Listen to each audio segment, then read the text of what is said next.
Okay, natapos tayo mga kabutingting. Nabuo na natin yung isa. Ito. Okay. Tingnan natin yung likod. Yan, ganyan siya. Tapos yung kinabit ko na terminal, wala pa tayong speakon. Yung ordinary lang muna. Saka na lang natin palitan yan pagka nakabili na tayong speakon. Yun. Okay. Bibilugin pa to mga kabutingting. Ano pa natin nung router. Dito papadaanin pa natin para medyo bumilog siya. Para gumanda. Okay, ayan siya. Ang design nito mga kabutingting, yung kabila niya, yung kabila naka-side, yung kabila diretso lang to, ayan oh. Kadiretso lang to. Naka-eskwala. Yung kabila, yun yung naka-slide. Yun. Kasi pag ginamit yung pang monitor, yun, pwede nyo siyang ibaliktad.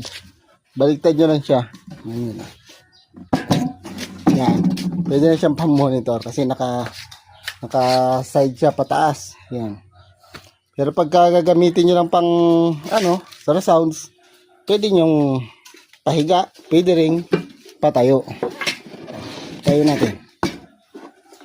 Okay, medyo mabigat siya kasi Santa Clara yung ibang plywood na ginamit ko, yung natira dun sa paggawa ko ng box.